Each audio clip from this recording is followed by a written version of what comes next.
আমি ইবমুছা সিং টাইলাই সাংস্কৃতিক সমাজ মণিপুৰৰ পৰা ইয়াত্ৰাচাম তিৰুং সভাপতি তুৰুং জাতীয় পৰিষদ মানচাও গণেশ লাজুম কাৰ্বি আংলং বালিপথাৰ পৰা আহিছে চাও মিয়েট ৱেংকং নামফাকে নাহৰকটীয়াৰ পৰা আহিছে চাও অনুৰাধা মান্তাও সম্পাদক টাই খামতি উন্নয়ন পৰিষদ মানচাও দিলীপ কুমাৰ শ্যাম খাময়াং সমাজৰ সদস্য তেখেতসকলক আমি আমাৰ মাজত পাই নথৈ আনন্দিত হৈছোঁ আৰু আমাৰ এই অনুষ্ঠানত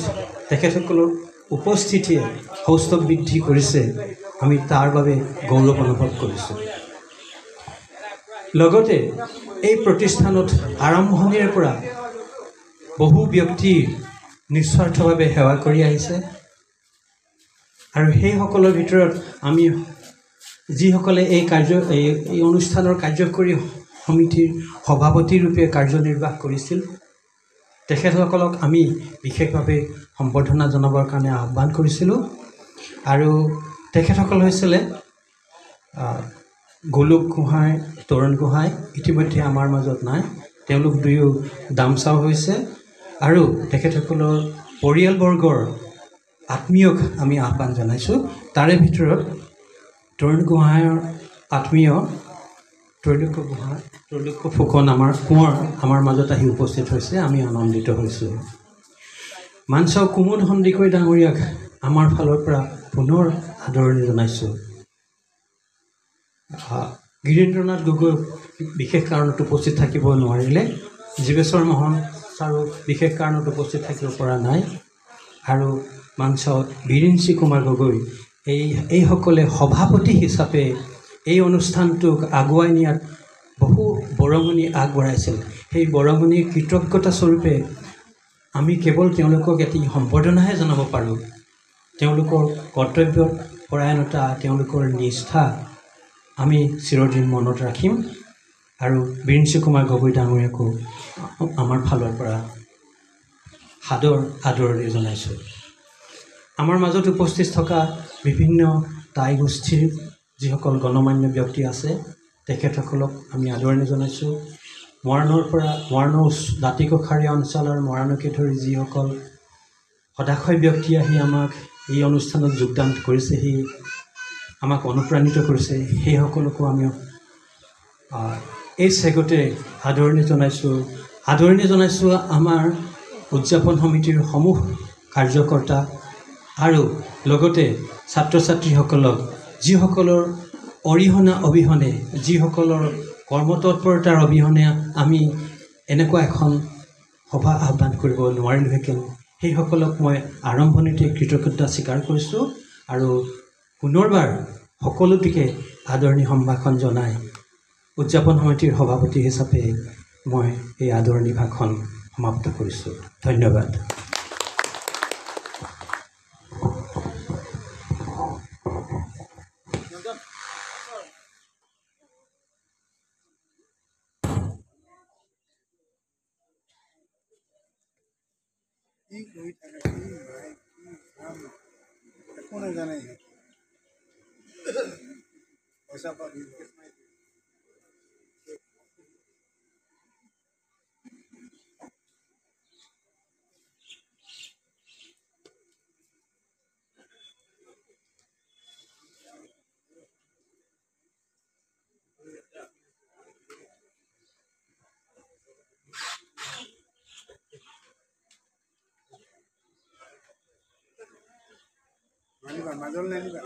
মাজল নানিবা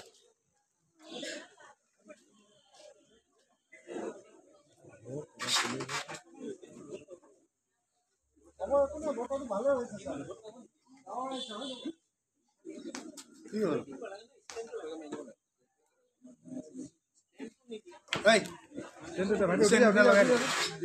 উৰি যা ঠিক কৰি থৈ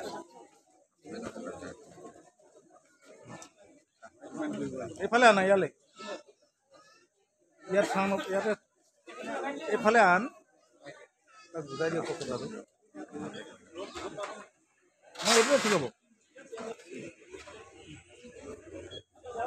হ'ব বেছি আগত নানিব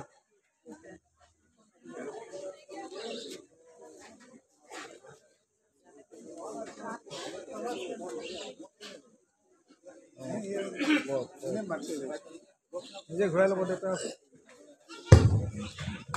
অসমৰ ভাষা আৰু ইয়াত বাস কৰা বিভিন্ন জনগোষ্ঠীয় ভাষাৰ লগতে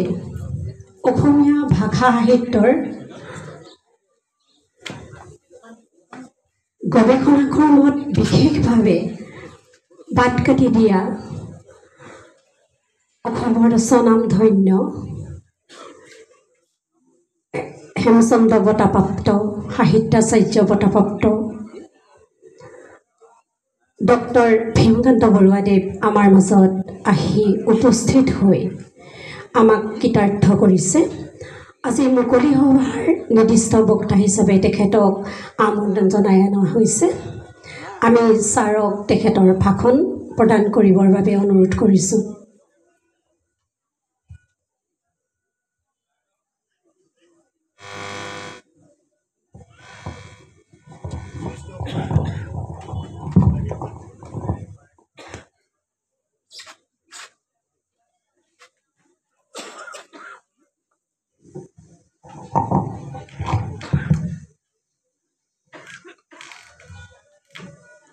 মই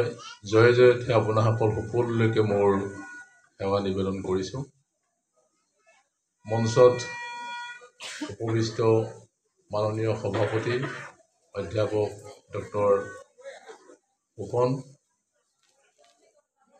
আমাৰ বিভিন্ন জনগোষ্ঠীৰ পৰা অহা টাই জনগোষ্ঠীৰ পৰা অহা বিভিন্নজন, তেখেতসকলৰ ভিতৰত আছে মানচাও ইমবছা সিং, তেখেত টাইলাই সাংস্কৃতিক সমাজ মণিপুৰৰ পৰা আহিছে। তুৰুং জাতীয় পৰিষদৰ সভাপতি মানচাও ইয়াত্তাচুং তুৰুং আহিছে। বালিপথাৰ কাৰ্বি আংলঙৰ গণেশ লাজুং ডাঙৰীয়া আছে আমাৰ মাজত। টাই খামতি উন্নয়ন পৰিষদৰ সম্পাদক অনুৰাধা মান্তাও আছে। খামিয়াং সমাজৰ সদস্য দিলীপ কুমাৰ শ্যাম ডাঙৰীয়া আছে। আমাৰ মাজত আৰু সম্বৰ্ধিত ব্যক্তিসকল আছে, যিসকলক সম্বৰ্ধনা জনাব, আৰু বিশিষ্ট ব্যক্তিসকল আমাৰ আছে, মঞ্চত উপবিষ্ট হৈ আছে। সকলোকে মই শ্ৰদ্ধা নিবেদন কৰিছোঁ প্ৰথমতে, আৰু মোৰ সন্মুখত থকা গুণী জ্ঞানী সমবেত সুধীবৃন্দ, জয় জয়তে মই পুনৰবাৰ আপোনাৰ সকলোলৈ সম্ভাষণ জনাইছোঁ। আজি আচলতে খুব আনন্দিত হৈছোঁ মই এটা কাৰণত, যে আমাৰ ইয়াত মানে আমাৰ টাই অধ্যয়ন গৱেষণা প্ৰতিষ্ঠানটোত এইটো আমি দীৰ্ঘদিন ধৰি পেলাই এই অনুষ্ঠানটোৰ লগত জড়িত আছিলোঁ, কিন্তু ভালেকেইবছৰ মই আহিবলৈ সময় পোৱা নাছিলোঁ আচলতে। গতিকে সেইটো মোৰ নিজৰে অলপমান বেয়া লাগে কেতিয়াবা আহিব নোৱাৰাৰ কাৰণে। আজি আহিব পাৰিছোঁ আৰু আহি দেখিছোঁ আমি এই ৰূপালী জয়ন্তী এই বৰ্ষ উদযাপন হৈছে, আৰু আগত কাগজে পত্ৰ পাইছোঁ অতি সুন্দৰকৈ হৈছে। আজি দেখিলোঁ যে বিভিন্ন আমাৰ টাই জনগোষ্ঠী ইয়াত একত্ৰিত হৈছে। আমি যদিও অসমত 6টা টাই জনগোষ্ঠীৰ কথা কৈ থাকোঁ, তথাপি টাইলাইসকল যে মণিপুৰত আছে সেই কথাটো বহুদিন ধৰি ধৰিব পৰা নাছিল। কিন্তু 770 বছৰীয়া চাওলুং চুকাফা দিৱস যেতিয়া গুৱাহাটীত আমি পাতিছিলোঁ, আমি উপস্থিত আছিলোঁ তাত। মই এজন বক্তা হিচাপেও আছিলোঁ তাতে, আৰু তাত যিখন হৈছিলে আলোচনা চক্ৰ হৈছিলে, তাৰ বক্তৃতাৰ শেষত এই চাওলুং চুকাফা, আমি আগতে চুকাফা দিৱস বুলি উদযাপন কৰিছিলোঁ, আৰু সেই দিনটোতেই সেই সময়ৰ মন্ত্ৰী আছিলে, আমাৰ মুখ্যমন্ত্ৰী আছিলে প্ৰফুল্ল কুমাৰ মহন্ত ডাঙৰীয়া, আৰু তেখেতে আহি এইটো আমাৰ অসম দিৱস বুলি ঘোষণা কৰিছিলে। মানে অসম দিৱস আৰু একেলগতে এইটো চাওলুং চুকাফা দিৱস এইটো কৰিছিলে। সেই দিনটোত মই সেই কথাটো এইকাৰণে প্ৰসংগত আনিছোঁ যে সেই দিনটোতে আমাৰ মণিপুৰৰ পৰা টাইলাইসকলে আমি তাৰ লগত যোগাযোগ ৰাখিছিলোঁ তেতিয়া, আৰু টাইলাইসকলে দেখুৱাবৰ কাৰণে বহুত পুথি লৈ আহিছিলে, যিবিলাক পুথি মানে আমাৰ সাঁচিপতীয়া পুথি, যেতিয়া পুথি, গতিকে সেই পুথিখিনিৰ যিটো লিপি আছিলে সি আমি পঢ়িব নোৱাৰোঁ, কিন্তু সেইখিনি যে টাই লিপি হয় এইটো ঠিক। এইটো কিন্তু যিটো মেইটেই লিপি নহয়, টাই লিপি আছিলে। কিন্তু সেই টাই লিপি কোনটো টাই লিপি কেনেকুৱা নাজানো, অলপ পাৰ্থক্য আছিলে। আমাৰ ইয়াত যিবোৰ আমি লিখি থাকোঁ তাতকৈ অলপমান পাৰ্থক্য আছিলে। তেতিয়াই তেওঁলোকে দাবী কৰিছিলে এখন তেওঁলোকে জীপ এখনত উঠাই পেলাই লৈ আহিছিলে। বহুত বহুত পুথি আছিলে। গতিকে সেই পুথিখিনি দেখি পেলাই ধাৰণা তেওঁলোকে দাবী কৰিছে যে আমিও টাই মানুহে, কিন্তু তেওঁলোকক তেতিয়ালৈকে কোনো হয়তো টাই বুলি পেলাই এইটো একেলগে সামৰি ল'ব পৰা নাছিল। কিন্তু এতিয়া আমি এই কাকপথাৰত যিখন সভা হৈছিলে, যিখন সভা হৈছিলে টাইসকলৰ, তাত সোণামেন ডাঙৰীয়াও আহিছিলে, আৰু তাতে আমি দেখিছিলোঁ যে তাত টাইলাই মানুহ আহিছিল। তেখেতসকলে তাত কৈছিল যে আমি টাই মানুহে হয়, আৰু এইটো সঁচাকৈয়ে হয়। কাৰণ অসমত আমি 6টা জনগোষ্ঠী পাইছোঁ: আহোম, খামটি, খাময়াং, আইটন, তুৰুং আৰু ফাকে। এই 6টা হ'লনে বাৰু মই ঠিক হিচাপ কৰি যোৱা নাই। গতিকে এই 6টা জনগোষ্ঠী আছে। গতিকে এই 6টা জনগোষ্ঠী সম্পৰ্কে আমি প্ৰায় 1959 এনেকুৱা চনে হ'ব বোধহয়, সেই সময়ত মই ইউনিভাৰ্চিটি গ্ৰাণ্টছ কমিশ্যনৰ পৰা এটা প্ৰজেক্ট লৈছিলোঁ। অকল এই মানে চিয়ামিজ চাইনিজ পিচবিলাক ক'ত ক'ত আছে, চিয়ামিজ চাইনিজ মানুহ ক'ত আছে কৰিবৰ কাৰণে। আৰু সেই কাম কৰোঁতে মই মনত পৰিছে কাৰণে কৈ আহিছোঁ কথাখিনি অলপমান। মানে আজি এই বিশাল পৰিসৰটো, যিটো যদিও সভাখনত ধৰক এমুঠি মানুহে আছে, তথাপি এটা পৰিসৰটো বৰ ডাঙৰ, কিন্তু বহুত ডাঙৰ পৰিসৰত সভাখন হৈছে। গতিকে কাম কৰোঁতে দেখা গ'ল যে সেই যেতিয়া আমি শ্যামচিন পৰিয়ালটোৰ মানুহখিনি সম্পৰ্কে গৱেষণা কৰিছিলোঁ,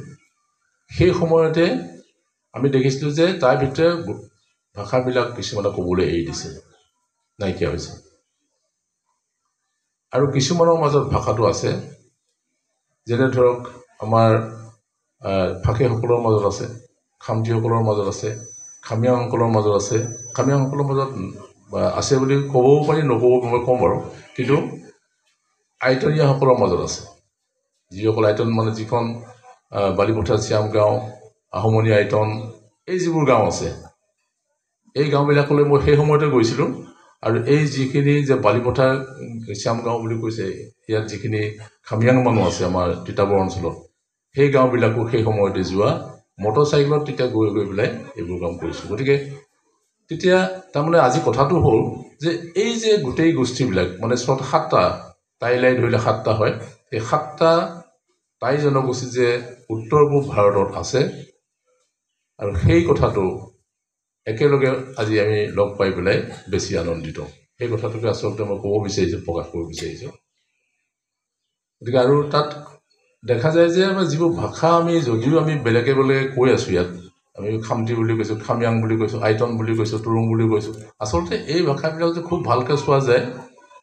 বহুত পাৰ্থক্য নাই। এইবোৰ প্ৰায় একেটা ভাষাই, অলপমান এটা ভাষা ক'লে আন এটা ভাষা ক'ব পৰা হৈ যাব। অকল এইকেইটাই নহয়, আপুনি ম্যানমাৰৰ ভাষা যদি আপুনি যিটো ম্যানমাৰত যিটো টাই ভাষা আছে সেই ভাষাটো, নাইবা আপোনাৰ ধৰক থাইলেণ্ডৰ যিটো থাই ভাষা আছে, অলপ ইফাল সিফাল কৰিলেই তেওঁলোকে ধৰিব পৰা হ'ব। মানে গোটেই পৃথিৱীৰ টাই ভাষাবিলাকৰ ভিতৰত চালে দেখা যায় অসমীয়া ভাষা আৰু বাংলা ভাষা আৰু ধৰক আমাৰ উজনি অসমৰ ভাষা, নামনি অসমৰ ভাষা যিমান পাৰ্থক্য আছে, তেনেকুৱা সামান্য পাৰ্থক্য আছে। গতিকে অলপমান যদি ভালকৈ বুজি খটোৱা যায়, তেতিয়াহ'লে প্ৰত্যেকটো শব্দই বুজি পাব, প্ৰত্যেকটো ভাষাই বুজি পাব। গতিকে এনেকুৱা এটা ভাষা আৰু সংস্কৃতি থকা, তেওঁলোকৰ সংস্কৃতিও একেলগে আছে, এই জাতি আজি একত্ৰিত হোৱাত সঁচাকৈ আজি আমি খুব আনন্দিত। আৰু মই ভাবোঁ যে এই ভাষাবিলাকৰ আৰু তেখেতসকলৰ মাজত থকা সংস্কৃতি, এইবোৰ সম্পূৰ্ণৰূপে অধ্যয়ন হ'ব লাগে, আৰু হৈছে এতিয়ালৈকে। কিন্তু মই যথাৰ্থতে সকলোবিলাক দিশতে হৈছে বুলি নাভাবোঁ কাৰণ এতিয়া যে মই কওঁ যে কাচং বুলি ক'লে হয়তো বহুতে বুজি নাপাব কাচং কাপান বুলি ক'লে হয়তো বুজি নাপাব গতিকে এই যে কাচং কাপান এইবোৰ আছে আমাৰ নৃত্য এই নৃত্যবিলাক আমাৰ টাইসকলৰ ভিতৰতে আছে এটা হৈছে কাচং মানে ছাতি লৈ পেলাই নাচা যিটো কাচং বুলি কোৱা হয় ইমান ধুনীয়া এটা নৃত্য আৰু কাপান মানে এই শৰাই এখন পাণ মানে এই পাণ এখন লৈ পেলাই যিটো নৃত্য কৰা যায় কাপান আৰু কাকং মানে ঢোল লৈ পেলাই ডাঙৰ এটা ঢোল আছে সেই ঢোলটো লৈ পেলাই কাকং বুজায় গতিকে এই নৃত্যবিলাকো আমাৰ একে সময়তেই এইবিলাক দৰকাৰ আছে ঠিক যেনেকৈ আমাৰ ইয়াত এই আহোমসকলৰ যেনেকৈ নৃত্য আছে বিভিন্ন নৃত্য লাইলুংখাম নৃত্যৰ কথাই কৈছোঁ অন্য কথাবিলাক আপোনালোকে জানিব পিছত বহুত নিশ্চয় আলোচনা হৈছে ইতিমধ্যে ইমান দীঘলকৈ নাযাওঁ গতিকে ইমান সমৃদ্ধিশালী হৈ আছে এফালেদি ভাষাটো আছে আৰু আনফালেদি সংস্কৃতি আছে গতিকে সংস্কৃতি বুলি কোৱাৰ লগে লগে বৰ বিশাল এখন পথাৰ আমি সংস্কৃতি 4টা ভাগত প্ৰধানকৈ ভাগ কৰি ল'ব পাৰিম এটা হৈছে মৌখিক সংস্কৃতি মৌখিকভাৱে থকা যিবিলাক সাহিত্য মৌখিকভাৱে থকা সাহিত্য আপোনালোকে দেখিব যে আমাৰ যিসকলে ভাষা কৈ আছে তেওঁলোকৰ মাজত আছে আৰু যিসকলে কোৱা নাই তেওঁলোকৰ ভিতৰতো আছে আজি যদি খামীয়াসকলৰ মাজলৈ তাতো আছে আজি যদি আমি আহোমসকলৰ মাজলৈ যাওঁ তাতো আছে মৌখিক সাহিত্য বহুত মৌখিক সাহিত্য আছে তাৰপাছতে আছে আনটো হ'ল আপোনাৰ যিবিলাক আমি মেটেৰিয়েল কালচাৰ বস্তু সংস্কৃতি আমাৰ ধৰক আমি যিবিলাক কাপোৰ কানি পিন্ধোঁ আমি যিবিলাক বস্তু খাওঁ যিবিলাকে মাছ ধৰিবৰ কাৰণে খেতি পথাৰ কৰিবৰ কাৰণে যিবিলাক সা সামগ্ৰী আমি ব্যৱহাৰ কৰোঁ এইবিলাকো যে ধৰে এইবিলাকো সামগ্ৰিকভাৱে আমাৰ অধ্যয়ন হৈ পেলাই মই ভাবোঁ যে এইবিলাকৰ সংগ্ৰহ হ'ব লাগে এইবিলাক সামগ্ৰিকভাৱে অধ্যয়ন কৰি পেলাই একোখনকৈ গ্ৰন্থত লিপিবদ্ধ হ'ব লাগে নহ'লে এইবিলাক আৰু বহুত দিন নাথাকে গতিকে তৃতীয়তে হ'ল যে আমাৰ পাৰফৰ্মিং আৰ্ট মই পাৰফৰ্মিং আৰ্ট মানে যিবিলাক ফক পাৰফৰ্মিং আৰ্ট তাৰমানে যিবোৰ লোক পৰিৱেশ্য কলা সেইখিনি মই কৈ আহিছোঁ কাপান কাচং এইবিলাক কথা কৈ আহিছোঁ আমাৰো বহুত আছে আমাৰ আহোমবিলাকৰো বহুত আছে গতিকে মই গোটেইখিনি এটালৈকে নেদেখুৱাই পেলাই মই দেখুৱাটো বহুত সময় লাগিব কাৰণ মোক সভাপতি মহোদয়ে কৈছে যে আপুনি আধা ঘণ্টামান লাগিবনে কিন্তু মই যেনেকৈ আৰম্ভ কৰিছোঁ তেখেতেও নিশ্চয় ভয় খাইছে যে এইটো বৰ দীঘলীয়া হ'ব কাৰণ ইমান ডাঙৰ বিষয় এটা মই ক'ত ধৰিম ক'ত এই এনেকুৱা লাগিছে তথাপি মই অকণ অনুগাতে গুচি যাব বিচাৰিছোঁ মোৰ চকুত কি পৰিছে এটা খুব ভালকৈ আছে এটা ট্ৰেজাৰ হাউচ মানে ট্ৰেজাৰী এটা নিচিনা হৈ আছে ইমান সামগ্ৰী আছে অধ্যয়ন কৰোঁ বুলি ক'লে আমাৰ কিন্তু ল'ৰা ছোৱালীবিলাকো দেখিছোঁ আমাৰ নতুন প্ৰজন্মই দেখিছোঁ বহুত সময়ত তেওঁলোকক আচলতে দেখুৱাই দিলেও বুজি নাপায় বস্তু কি হ'ব পাৰে গতিকে সেইটো হয়তো কোনোবাই ধৰি দেখুৱাই দিবলৈ যে এইখিনিতে কামটো কৰে এইটো কৰা যে মই এটা উদাহৰণ দেখুৱাইছোঁ এতিয়া ইয়াত 600 বছৰ ধৰি আহোমসকলে শাসন কৰিলে 600 বছৰত তেওঁলোকে যিমানবোৰ বস্তু ইয়াত থৈ গৈছে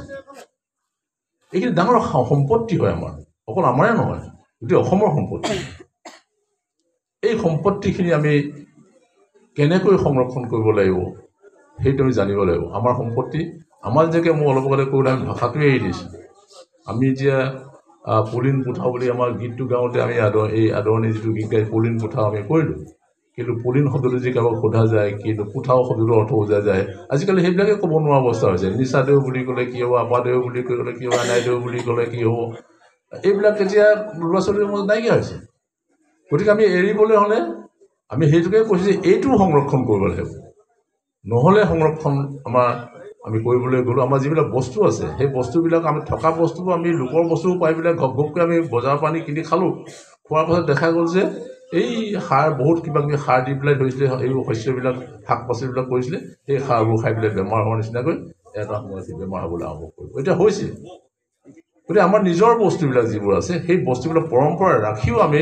অসমীয়া হৈ থাকিব পাৰোঁ আৰু পৰম্পৰা ৰাখিও আমি ভাৰতীয় হৈ থাকিব পাৰোঁ গতিকে এই যিটো ধাৰণা এই ধাৰণাটো লৈ পেলাই আমি আগবাঢ়িব পাৰোঁ সেইকাৰণে মই বিষয়টো উত্থাপন কৰিছিলোঁ যে আহোমসকলৰ যিমানবিলাক আছে বস্তু মই এটা দিশত ক'ব বিচাৰিছোঁ সেইটো হ'ল যে যিবোৰ স্থাপত্য আছে অসমত যিমান স্থাপত্য আছে আপুনি গ'লে দেখিব যে স্থাপত্য মানে হৈছে যিবিলাক দৌল দেৱালয় মঠ মন্দিৰ যিমানবিলাক আছে বা সাঁকো আছে আপোনাৰ গড় আছে বাঁহ গড় আছে অমুক গড় আছে তমুক গড়বিলাক আছে পুখুৰী আছে, অমুক পুখুৰী, তমুক পুখুৰী, আপোনাসকলে সকলোবিলাক জানে, মই নাম নকওঁ ইমানকৈ। সৰু সৰু পুখুৰী বেলেগ বেলেগ ঠাইত আছে, বহুতে পুতিয়ে পেলাইছে, এইটো পুখুৰী দৰকাৰ নাই বুলি পেলাই। গতিকে আমি যে কোনোবাই পুতি পেলাইছে, আমি তাত চকু ৰাখিব লাগিব যে পুতিবলৈ দিব নালাগিব। তাত পুখুৰীটোৰ যিটো গঠন প্ৰক্ৰিয়া, আমাৰ গঠন প্ৰক্ৰিয়াটো মই আজি ব্যাখ্যা নকৰোঁ, আপোনাসকলে নিশ্চয় পঢ়িছে, অধ্যয়ন কৰিছে। গতিকে সেই বস্তুবোৰ সংৰক্ষণ কৰিব লাগিব, সেইবিলাকেই সম্পত্তি হয় আমাৰ। দৌল দেৱালয় আমাৰ এই অঞ্চলতে, ডিব্ৰুগড় অঞ্চলতে বা মৰাণৰ এই অঞ্চলতে ভালমান কাষে পাজে বহুত আছে, বা এই ঠাইডোখৰ সম্পৰ্ক। গতিকে এই ঠাই নামবিলাক এতিয়ালৈকে ভালকৈ অধ্যয়ন হৈছে বুলি কোৱাটো বৰ টান। প্ৰত্যেকডোখৰ ঠাই নাম, আমাৰ এইডোখৰ ঠাই নামটো মৰাণ কেলেই হ'ল, ওচৰতো চেপন কেলেই হ'ল। গতিকে আমাৰ এইবোৰ সকলোবিলাক অধ্যয়ন কৰাৰ বিষয় আছে। এতিয়া চেপন, চে শব্দটো কি আছিলে? চে শব্দটো আহোম শব্দ। আমাৰ চেৰাইদৈ বুলি কৈছে, মানে চৰাইদেউ, আজিকালি চৰাই বুলি কৈ দিওঁ, চেৰাইদৈ। এইখন চেপন, তাৰমানে এইখন নগৰ আছিলে এটা সময়ত। এই নগৰ আছিলে যে এইটো প্ৰমাণ কৰিবলৈ আমি বুৰঞ্জী পঢ়িব লাগিব। গতিকে বুৰঞ্জী নপঢ়িলে আমি যে চেপন এখন নগৰ আছিলে ক'ব নোৱাৰিম। আমি এতিয়া ধৰক ডিমাপুৰখন, এখন সময়ত চেডিন চিপেন আছিলে, চেহুং আছিলে, চেমুং আছিলে, এইবিলাক আছে। গড়গাঁও, শিৱসাগৰ, এইবিলাকৰ মূল নামবিলাক তেনেকৈ আছে। গতিকে যিবোৰ আমাৰ আছিল আৰু এতিয়া আমি ৰাখিব পৰা নাই সেই নামবিলাক, বা আমি বুজিয়ে নাপাওঁ ক'লে। আৰু বুজি নোপোৱাৰ কাৰণে এতিয়া আমাৰ যিখন, যদি আহোম বুৰঞ্জীখন কোনোবাই পঢ়িছে, তেতিয়াহ'লে আহোম বুৰঞ্জীখন পাবলৈ বৰ দিগদাৰী হ'ব। সেই এটা ডাঙৰ বিষয় আছে এই বিষয়টো। আৰু স্থাপত্যবিলাকৰ নামবোৰেই যথেষ্ট নহয়। ইয়াত যিটো স্থাপত্য কলা আৰম্ভ হৈছিলে, যিবিলাক মন্দিৰৰ কথাই বুলি কওক বা যিবিলাক হেৰিয়ে কওক, যদিও আমাৰ ইয়াত পঞ্চদেৱতাৰ পূজাটো আহিছিল, পঞ্চদেৱতাৰ পূজা ব্ৰাহ্মণিকাল পূজাৰ ব্যৱস্থাটো, সেই পূজাৰ যিবিলাক দৌল দেৱালয় কৰিছে, সেই দৌল দেৱালয়বিলাকৰ আমাৰ ইয়াৰ যিটো গঠন, স্থাপত্যৰ গঠন, সেই স্থাপত্য গঠন সম্পূৰ্ণ সুকীয়া। আৰু সেই স্থাপত্যবিলাক দেখিলে দেখা যায় যে স্থাপত্যবিলাকৰ দিশতো বহুত অধ্যয়ন কৰিবলগীয়া আছে। তাত ভাস্কৰ্য আছে বহুত। এই ভাস্কৰ্যবিলাক আমি এতিয়ালৈকে লিপিবদ্ধ কৰা নাই। মোৰ এতিয়া চকুত পৰা নাই যে বোলে নহয় এইটো জয়দৌলৰ ভাস্কৰ্য। আমি যি এনেকুৱা কিছুমান মানে কাম কৰিব পাৰোঁ, বোলে এইটো জয়দৌলৰ ভাস্কৰ্য। জয়দৌলত যিমান ভাস্কৰ্য আছে, দেখিব যে গোটেই বেৰত ভাস্কৰ্য আছে। এইবোৰ কিমান দিন থাকিব? আজি 600 বছৰৰ পিছত এতিয়াও যে আছে, এইটো বহুত ভাল কথা। লাহে লাহে লাহে লাহে জহি গহি গৈছে, কোনো তাত আপডাল নাই যে ভাস্কৰ্য এৰাই যোৱা পাছত যে সেই ভাস্কৰ্য যে ধৰি ৰাখিব লাগে। আৰু এইটো আমাৰ যদিও এটা বিভাগ আছে, বিভাগটোৱেও কিন্তু সেইবিলাক কামৰে প্ৰতি ইমান চকু দিয়া নাই যে ভাস্কৰ্যবিলাক খহি যাব দিব নালাগে। গতিকে শৈল ভাস্কৰ্য হ'ব পাৰে, নহ'লে টেৰাকোটা ভাস্কৰ্য হ'ব পাৰে, এই বিভিন্ন ধৰণৰ ভাস্কৰ্যবিলাক আছে। মই সেইকাৰণে ডাঙৰ এটা প্ৰজেক্ট যিটো মই ভাবোঁ যে আমাৰ এইটো দাখিল কৰিবলৈ চৰকাৰৰ ওচৰত, সেই প্ৰজেক্টটো হ'ব লাগে যে যিবোৰ দৌল দেৱালয় য'ত আছে, সেই স্থাপত্যবিলাকৰ সম্পৰ্কে অধ্যয়নটো হ'বই লাগে। আৰু এটা এলবাম যাতে কৰিব পাৰে সংৰক্ষণৰ কাৰণে। নহ'লে এইবোৰ যেতিয়া এটা সময়ত নাইকিয়া হ'ব, তেতিয়া মানুহে ক'ব যে জয়মতীত নাইকিয়া হৈছে বুলি কোৱাৰ নিচিনাকৈ, জয়মতীত নাছিল বুলি কোৱাৰ নিচিনাকৈ এইবোৰ নাছিল বুলি ক'বলৈ আৰম্ভ কৰিব। তেতিয়া আৰু আমাৰ কোনো গতি নাথাকে। সেইকাৰণে এই সমস্ত যিবোৰ মই বস্তুৰ কথা কৈছোঁ, আমাৰ পুখুৰীয়ে হওক, এতিয়া পুখুৰীবিলাকৰ সম্পৰ্কে বেলেগে অধ্যয়ন হ'ব পাৰে, মৈদামৰ সম্পৰ্কে বেলেগে অধ্যয়ন হ'ব পাৰে, ডাঙৰ ডাঙৰ গ্ৰন্থ হ'ব পাৰে। গতিকে আমি মৈদামৰ যেতিয়া অধ্যয়ন কৰিব দিছিলোঁ, মই মুকলিকে সেই কথাটো ক'ব পাৰোঁ যে তেওঁ 2 বছৰ 3 বছৰমান কাম কৰিলে, কৰাৰ পাছত তেওঁ কোনোবাই ক'লে যে মৈদামত ভূত ওলে। গতিকে ইমান ধুনীয়া ধুনীয়া তেওঁ মানে গৱেষণা পত্ৰ লিখিলে, ইংৰাজী লিখিলে, অসমীয়াত লিখিলে। লিখাৰ পাছত তেওঁ কৰিলে কি, ভূত ওলাই বুলি কোৱাৰ পাছত তেওঁ নিজৰ কামটো এৰি দিলে। আৰু তাৰপিছত অকল কামটো এৰি দিয়া নহয়, তেওঁ যে ভূত আহি পেলাই নিজৰ ঘৰত সোমালে। গতিকে এটা দুমহলীয়া ঘৰ তাতে বিক্ৰী কৰি দিলে চব। গতিকে আমি কেনেকুৱা অৱস্থাত বাস কৰি আছোঁ। আৰু আমাৰ যিবোৰ সাঁচিপতীয়া পুথি আছে অসমত, আমাৰ যিবোৰ সাঁচিপতীয়া পুথি আছে, অতি মূল্যৱান পুথি আছে, যিবিলাক পুথি নপঢ়িলে আপোনাৰ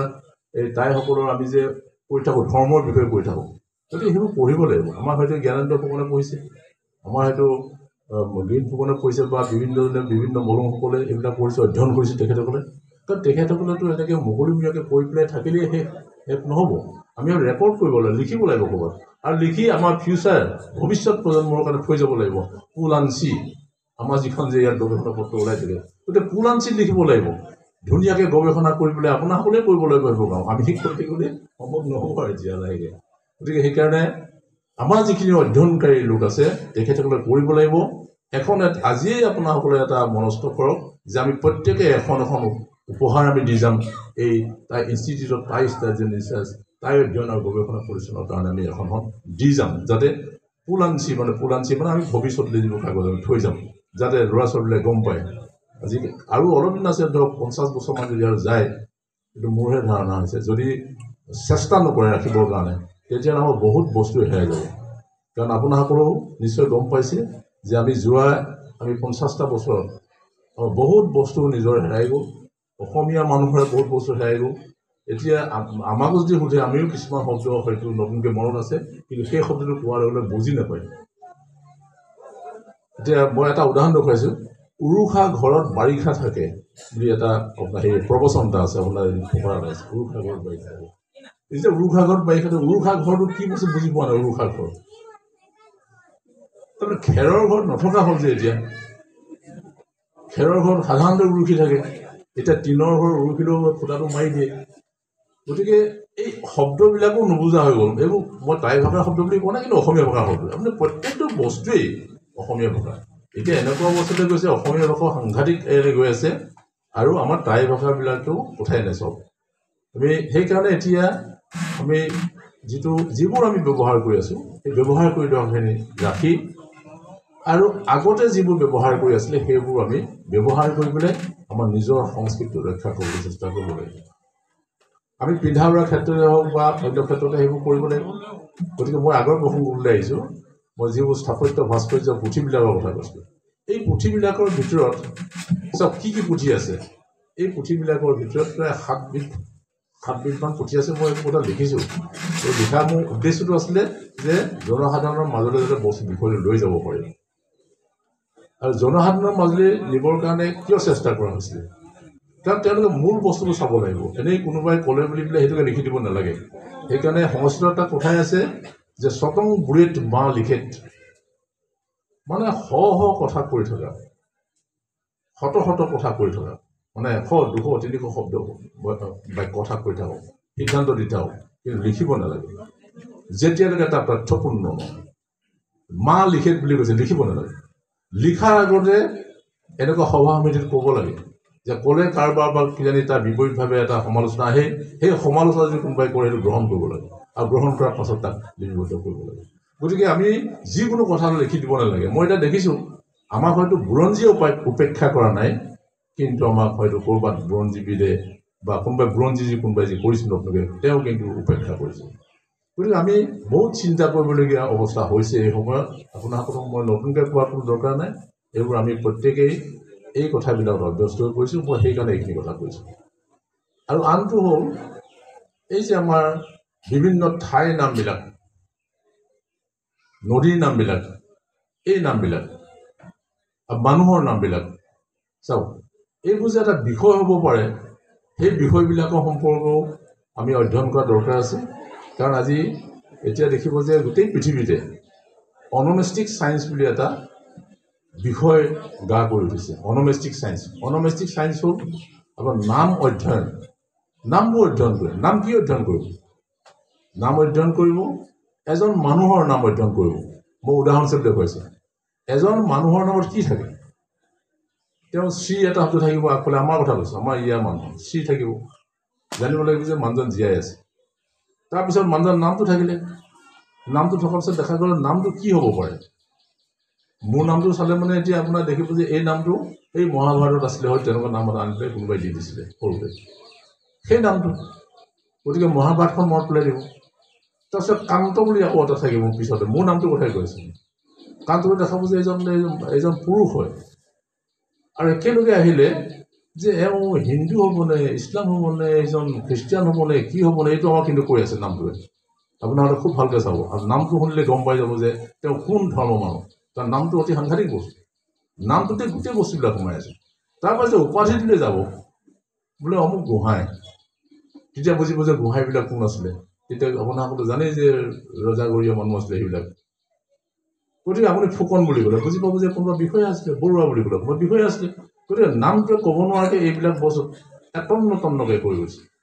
গতিকে কাৰোবাক যদি আমাৰ ইয়াত যদি বহি থকা মানুহখিনি এটা ষ্টেটিষ্টিক্স বা পৰিসংখ্যা উলিয়াব দিয়া যায় তেতিয়া ওলাই পৰিব যে ইয়াত কিমানজন কোনটো পৰিয়ালৰ মানুহ আছে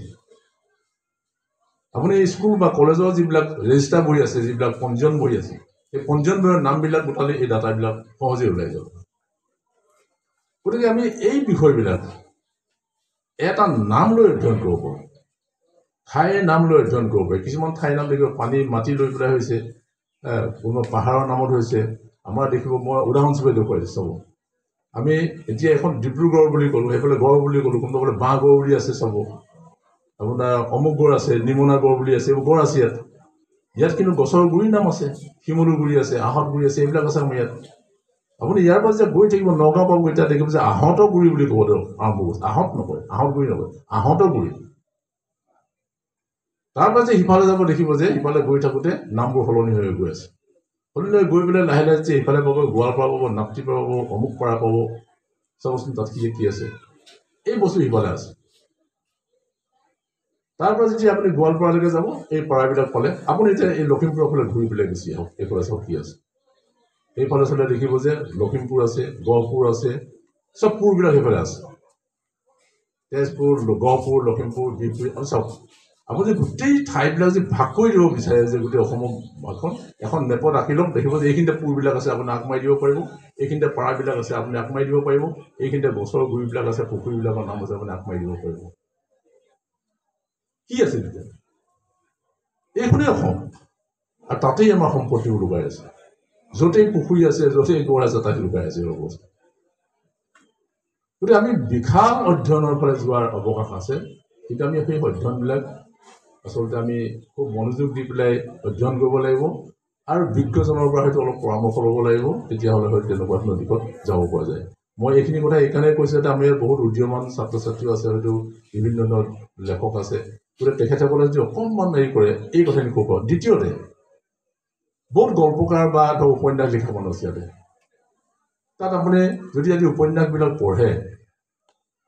তাত কেইখন উপন্যাসত আপুনি পাব যে তাত সম্বোধনবিলাক কৰোঁতে মোৰ কোঠাদেউ আছিলে অমুক অমুক বুলি কৈছে নাই কোৱা মোৰ ককা আছিলে অমুক বুলি কৈ থৈ গৈছে মই লীলাকগৈ লিখিছিলে বা তেনেকুৱা বহুজনে লিখিছিলে কিন্তু খুব যদি বহল পৰিৱেশত চাই তেতিয়াহ'লে আমি মোৰ দাদা আছিল বুলি কোৱাতকৈতো আমাক ক'ব পাৰিলে যে মোৰ ককাইদেউ আছিলে আমি কোৱা নাই কেতিয়াও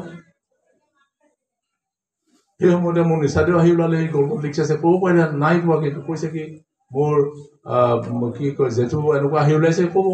জেঠাই আহি ওলাইছে বুলি ক'ব গতিকে মই কোৱা নাই এইবোৰ শব্দ ল'ব নালাগে সেইবোৰ শব্দ ল'ব লাগে কিন্তু যেতিয়া আমি নিজা বস্তুখিনি আছেই সাধাৰণতে ধাৰ কেতিয়া কৰে আমি পইচা পাতি ধাৰ কেতিয়া কৰোঁ যেতিয়া নিজৰ জেপত পইচা নাথাকে তেতিয়া আনক মোক 10 টকা এটা দিয়াচোন আমাৰ আছে জেপত আমাৰ নিচাদৈ এপাদৈ আনাইদৈ পোথাটো চব আছে জেপত আৰু থাকি পেলাই আকৌ আমি লোকৰ পৰা ধাৰ বিচাৰি পেলাই তোমাক দিয়াচোন মোক এই মনোবৃত্তিত আছিলে এই কথা গতিকে আমি থকা বস্তুবোৰ আমি তাক কেনেকৈ চুচি মাজি ভালকৈ উলিয়াই পেলাই সমাজলৈ মানে শ্ব'কেছ বুলি আমি যাক কওঁ এনেকৈ শ্ব'কেছ এটা আহি থোৱা নিচাকৈ ভালকৈ আমি দেখুৱাব পাৰোঁ মানুহক এই বস্তুখিনিয়ে দিব লাগিব এতিয়া মই শিৱসাগৰলৈ গৈ পেলাই মই এবাৰ যেতিয়া মীনাক্ষী সুন্দৰম আছিলে তেতিয়া ডেপুটি কমিছনাৰ তেখেতে বহুবাৰ কৰিছিলে তেখেতে মোক তাত নিমন্ত্ৰণ কৰে তেখেতে কিবা গাড়ীখন পঠাই দিয়ে ইন'ভা গাড়ীখন পঠিয়াই দি মই নহয় অকণমান কি পৰামৰ্শ দৰকাৰ আছে মানে কি কৰিম শিৱসাগৰ তেতিয়া আমি কৈছোঁ যে শিৱসাগৰ আপুনি প্ৰথমতে আমাৰ তাত মোক গ'লেই দেখিব যে আপুনি শিৱসাগৰ পুখুৰী যিটো সৌন্দৰ্য আছিলে আগতে সেই শিৱসাগৰ পুখুৰী সৌন্দৰ্য আগৰ দৰে নাই কিন্তু সেইটো কোনোবাই বেয়া পালেও কোনো উপায় নাই কেলৈ নাই চাৰিওফালে মানুহে দখল কৰিছে ঘৰ দুৱাৰ সাজি পেলাই গতিকে এফাল নাই যিটো যমুনা বুলি কৈছে আমি যমুনা বুলি কৈ আছোঁ কিন্তু যমুনাখন কি চাবলৈ হ'লে ক'ত দেখিব তাৰপৰা দেখুৱাব লাগিব কোনোবাই ক'ব যমুনাটো শিৱসাগৰত নাইকিয়াই হৈছে আছে ইটো ফালে কিন্তু এইফালে নাইকিয়া পূবৰ ফালে নাই গতিকে আপোনাৰ এনেকুৱা ধৰণৰ বস্তুবিলাক আমি যদি সংৰক্ষণ কৰিব নোৱাৰোঁ যিখিনি বস্তু দি থৈ গৈছিলে আমি তাত বুৰঞ্জী যেতিয়া অধ্যয়ন কৰোঁ দেখিব তাত গড়বিলাকৰ কথা কোৱা হয় এটা বাছগড় থাকে ভিতৰ গড় থাকে বাছগড় ফালে যমুনাখন থাকে এটা ব্যৱহাৰ কি আছে এই বস্তুবিলাক কৰিব লাগিব আৰু বহুতে ধৰক মৰনৈ বুলি কয় এতিয়া এইবিলাক সঁচাকৈ মৰনৈ হয়নে তাৰমানে নদীখন যেতিয়া মৰি যায় এইটো মৰনৈ বুলি কৈ থৈ দিয়ে এতিয়া নৈখন মৰিছিলে নে সেইটো ৰজাসকলৰ এটা সামৰিক ব্যৱস্থা আছিলে সামৰিক কৌশল আছিলে কাৰণ সেইটো কৌশল হ'ব পাৰে নাওশাল যিবিলাক আছে নাওশালবিলাকো তেনেকৈ বহুত আঁতৰলৈকে এনেকৈ দুফালে দি লৈছিলে নদীখন এইফালে বৈ গৈ আছে নাওশাল এখন এনেকৈ কৰি লৈছিলে যাতে এইফালে যে শত্ৰু নাও পোনে পোনে নদীখন যে গৈ থাকে তেতিয়া সিফালে নাওশালৰ পৰা দুইফালে বেৰি ধৰি পেলাই শত্ৰুক বেৰি দিব পাৰে তাৰপাছত যদি সেইটো মৰণৈ হৈ গুচি গৈছে আমি যে মৰণৈ বুলি কৈ থৈছোঁ তেতিয়াহ'লে ভুল মৰণৈ নহয় এখন নাওশাল হ'ব গতিকে কোনবিলাক নাওশাল হয় আৰু কোনবিলাক মৰণৈ হয় এই বস্তুবিলাকো আমি অধ্যয়ন কৰাৰ উপায় আছে গতিকে মই সেইকাৰণে বৰ দীঘলীয়া ক'বলৈ ইচ্ছা কৰা নাই মোক ইমানো হৈছে ক'ব নহ'ব বুলি মোলৈ জানিব মোৰ সময় যদি পাৰ হৈ গৈছে তেতিয়া মই চমু কৰিম এতিয়া আৰু গতিকে মই খালি বিষয়খিনি মনত আহি আছে কাৰণে মই কৈ আছোঁ কথাখিনি বহুত ডাঙৰ বিষয় আছে মই মানে প্ৰথমতে কৈছোঁ ইমান বিশাল এখন সমুদ্ৰ আছে সেই সমুদ্ৰখনলৈ মানুহবোৰে জঁপিয়াই শুবলৈ গম পাব যে প্ৰায় কথাই সাগৰত ভৰি দিয়া নিচিনা মোৰ তেনেকুৱা লাগে কিন্তু গতিকে আপুনি এজন মানুহৰ কাৰণে সম্ভৱ নহয় 100জন মানুহৰ কাৰণে সম্ভৱ নহয় সেইবোৰ কাম কৰা আৰু হাজাৰ হাজাৰ মানুহে হয়তো একেলগে কাম কৰি থাকিব আৰু তেওঁলোকে প্ৰজন্মই কাম কৰি থাকিলেহে সেইবিলাক কাম সম্ভৱ হ'ব মই তাৰে খালি কেইটামান বিষয় খালি উত্থাপন কৰিব বিচাৰিছোঁ যিবিলাক বিষয় তেওঁ মানিব লাগে আমি সেইকাৰণে কৈছোঁ যিবিলাক গল্প প্ৰবন্ধ যি লিখে কোনোবাই ধুনীয়াকৈ আহোমসকলৰ যিটো ব্যৱস্থা আছিলে ঘৰুৱা ব্যৱস্থাটো সেইটো লৈ ধুনীয়াকৈ গল্প লিখিব পাৰে সেই গল্পত তাত আমাৰ শব্দবিলাক সোমোৱাই দিব পাৰে যিয়ে গল্প সমস্যা দেখুৱাব পাৰে তেতিয়া দেখিব যে এইটো আহোম পৰিৱেশত জন্ম দিয়া এটা গল্প আৰু ক'ব নোৱাৰাকৈ সেই শব্দবিলাক লাহেকৈ অসমীয়া ভাষাত আহি সোমাই অসমীয়া ভাষাটো একেলগে সবল কৰিব আৰু আমাৰ ভাষাটো সবল কৰিব ভাষাত যদি ইংৰাজী ভাষাৰ পৰা শব্দ কৰি সফল কৰিব পাৰে আমি আৰবী ফাৰ্চী শব্দ আনি পেলাই অসমীয়া ভাষা যদি সবল কৰিব পাৰোঁ আমি হিন্দী ভাষাৰ পৰা যদি আমি শব্দ আনি সবল কৰিব পাৰোঁ বিভিন্ন ভাষাৰ পৰা লৈছোঁ বিদেশী ভাষাবিলাকৰ শব্দ লৈছোঁ কিন্তু আমাৰ অসমত থকা যিবোৰ ভাষা আছে আমাৰ যিবোৰ ভাষা আমি কৈ আছোঁ এই ভাষাবিলাকে সবল কৰাৰ পৰিৱেশ থাকিলেও কিন্তু আমি সবল কৰি দিব পৰা নাই বৰঞ্চ আমি নিজকে মাৰি পেলাই খাই শেষ কৰি পেলাইছোঁ গতিকে এইখিনি কথাই ক'লোঁ আমাৰ সেইকাৰণে এতিয়া আমাৰ অসমীয়া ভাষাটো একে অৱস্থা হৈছে মই সেইকাৰণে কৈছোঁ অসমীয়া ভাষাত কোনো গা ধোৱা গা বুলি এতিয়া নকয় বাথৰুম বুলি কয় অসমীয়া ভাষাত কেতিয়াও কৰিডৰ বুলিহে কয় এতিয়া কেতিয়াও নকয় যে মাৰল ঘৰ বুলি পেলাই কেতিয়াও চোৰা ঘৰ নকয় ড্ৰয়িং ৰুম ডাইনিং ৰুম এইবোৰ ক'বলৈ আৰম্ভ কৰিলোঁ কিটচেন ক'বলৈ আৰম্ভ কৰিলে কেতিয়াও আখল ঘৰ বুলি নকয় গতিকে আমি ইমান থকা শব্দ কেতিয়াও পিৰিচ আৰু পিয়লাত কেতিয়াও কোনো চাহ নাখায় আমি পিয়লাত চাহ খাওঁ আৰু পিৰিচত থওঁ পিৰিচ মানে হৈছে আমাৰ যিমান আজিকালি প্লেট বুলি কওঁ আমি এতিয়া ক'লে ইংৰাজীত বুজাই দিব লাগিব মানুহ এইটো অৱস্থা এতিয়াই হৈছে অভিধানটো কোনো শব্দ নাইকিয়া নহয় অভিধানত এইবোৰ শব্দ আছে আপোনাৰ ধৰক আমি যদি কওঁ যে এতিয়া ধৰক কেনেকুৱা আজি এতিয়া গম নাপাব বহুতে আমাৰ ইয়াত আমাৰ যিটো গৰু মই গাই গৰুৰ কথা কৈছোঁ এজনী গাই গৰু আৰু কেইবাটাও শব্দ আছে বছৰে বছৰে পোৱালি দিয়া গাই আমি যদি এটা শব্দত প্ৰকাশ কৰা বুলি কওঁ যেনেকৈ আমি ধৰক খাবলৈ অনা সৰু কল বুলি পচলা বুলি কওঁ এতিয়া বছৰে বছৰে পোৱালি দিয়া গাই এটা শব্দত প্ৰকাশ কৰিবলৈ কিন্তু ল'ৰা ছোৱালী চব ফেইল কৰিব দিলে ডেৰ বছৰে পোৱালি দিয়া গাই যদি দিয়া হয় সেইটো ফেইল কৰিব নোৱাৰি লিখিব দুবছৰে পোৱালি দিয়া গাই তাক কি কোৱা যায় ফেইল কৰিব বোলে নহয় যেতিয়াই তেতিয়াই পোৱালি দিয়া গাই এই 4টা মই কৈছোঁ এইবোৰ আছে আমাৰ শব্দবিলাক চব শব্দ পাহৰি গ'লোঁ কেলৈ পাহৰিলোঁ আমি খেতি নকৰা হ'লোঁ মাটি নকৰা হ'লোঁ কিবা নকৰা হ'লোঁ আমি গৰুৰ লগত সম্পৰ্ক নাইকিয়া জীৱ জন্তুৰ সম্পৰ্ক নাইকিয়া আমি লাহে লাহে প্ৰকৃতিৰ পৰা আঁতৰি আহি আছোঁ গতিকে আমাৰ মাটিৰ লগত সম্পৰ্ক নাইকিয়া হ'ব যেতিয়াই মাটিৰ লগত সম্পৰ্ক নাইকিয়া হয় তেতিয়াই আপোনাৰ পথাৰত পুনি দেখিছে পুনি পুখুৰীত যে পুনি যে থাকে পুনি চাব পুনি এবিধ ওপৰত তেনেকৈ পাত নিচিনা দেখা যায় সেই পুনিটো যিমান দিন পানী থাকে সিমান দিনলৈকে জীয়াই থাকে আৰু পানীখিনি শেষ হোৱাৰ পাছতেই পুনিবোৰ তললৈ পৰি যায় তাতে শুকাই মৰি শেষ হৈ যায় যদি আমি সেই পানীখিনি ৰাখিব নোৱাৰোঁ তেতিয়াহ'লে আমি পুনি হৈ থাকি পেলাই কিমান দিন থাকিব পাৰিম সেইটো আমাৰ কাৰণে ডাঙৰ প্ৰশ্ন হৈছে গতিকে এইখিনি কথা আপোনাসকলক মই অৱগত কৰিছোঁ মই কৈছোঁ মোৰ যিটো চিন্তা মোৰ চিন্তাখিনি খালি আপোনাসকলক অলপ শ্বেয়াৰ কৰি দিছোঁ আজিকালি পোৱাৰ দৰে শ্বেয়াৰ কৰি দিছে গতিকে আপোনাসকলে ভাবি চাব যদি আপোনাসকলৰ যদি কিবা চিন্তা নতুনকৈ উদ্ৰেক হৈছে তেতিয়াহ'লে মোৰ হয়তো এইখিনি সময় কটোৱা আৰু ইমান দূৰৰ পৰা আহি পেলাই কটোৱা এইখিনি কথা কোৱাটো অলপমান হ'লেও যদি কামত আহে তেতিয়াহ'লে মই ভাবোঁ যে মোৰ সময়খিনি অন্তৰ সঠিক হৈছে মই সকলোকে পুনৰবাৰ শ্ৰদ্ধা নিবেদন কৰি আৰু মোক এই অনুষ্ঠানটো নিমন্ত্ৰণ কৰাৰ কাৰণে উদযাপন সমিতিৰ সভাপতি নৱকুমাৰ সন্দিকৈ ডাঙৰীয়া প্ৰমুখে সকলোকে উদযাপন সমিতিৰ সকলোকে মই ধন্যবাদ জ্ঞাপন কৰিছোঁ। আমাৰ ইয়াৰ সঞ্চালক আৰু ইয়াৰ আমাৰ যিখন টাইৰধনা গৱেষণা পৰিচালনৰ যিখন মূল সভা, এই সভাখনৰ সকলো বিষয়ববীয়া সভাপতি সম্পাদক সদস্য সকলোকে মই ধন্যবাদ জ্ঞাপন কৰি আৰু আপোনাৰ সকলোকে প্ৰণাম জনাই মোৰ বক্তব্য সামৰণি মাৰিছোঁ। ধন্যবাদ।